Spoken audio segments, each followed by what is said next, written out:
आणि वळूया एका महत्त्वाच्या बातमीकडे। ठाकरे बंधूंमधला दादरच्या जागेचा वाद मिटलाय। चर्चेतून मार्ग काढल्याची सूत्रांनी माहिती दिली आहे।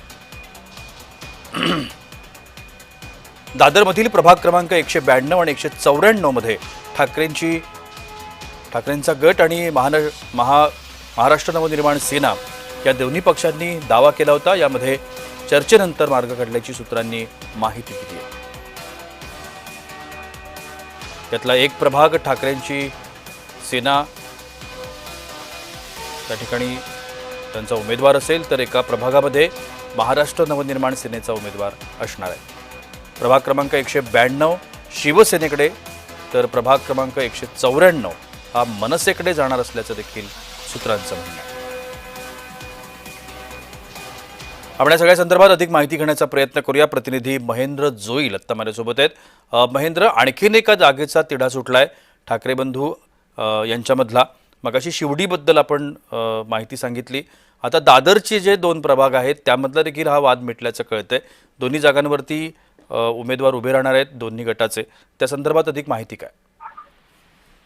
नक्कीच प्रशासन, आपण काही वेळापूर्वी पाहिलं की मातोश्रीवरती उद्धव ठाकरेंनी प्रमुख नेत्यांची बैठक बोलवली होती। या बैठकीत मनसेचे बाळा नांदगावकर हेही सहभागी होते, कारण मनसे आणि जे ठाकरेंच्या सेनेमध्ये जागा वाटपाचा तिढा आहे तो अध्यंतरी अजून आहे।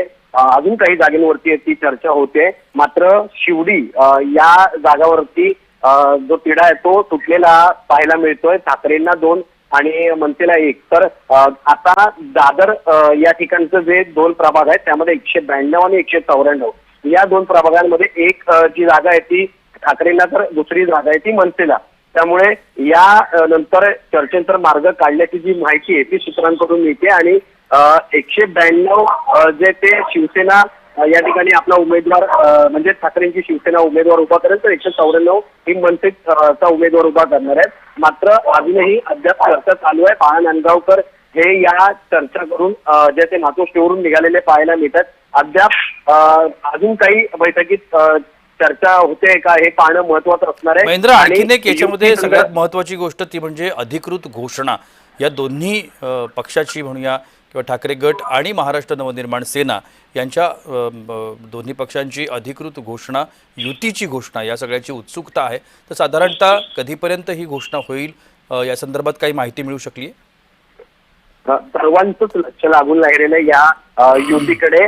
या संदर्भात आजही जे ते संजय राऊत आणि कालही संजय राऊतांनी ही प्रतिक्रिया दिली होती की येत्या 2 दिवसात म्हणजे कधीही आजपासून येत्या 2 दिवसात ही युती होईल। आणि आजही संजय राऊतांनी सांगितलंय उद्या ही युतीची जी घोषणा आहे ती दोघंही भाऊ चर्चा करून एकत्रित जे आहे ती पत्रकार परिषद घेऊन युतीबाबत कळवलं जाईल, असं जे ते संजय राऊतांकडून ही माहिती देण्यात आली आहे। त्यामुळे आता उद्या ही पत्रकार परिषद नेमकी कुठे, कधी, किती वाजता असेल याबाबत जे ते सगळ्यांनाच याची उत्सुकता लागलेली आहे।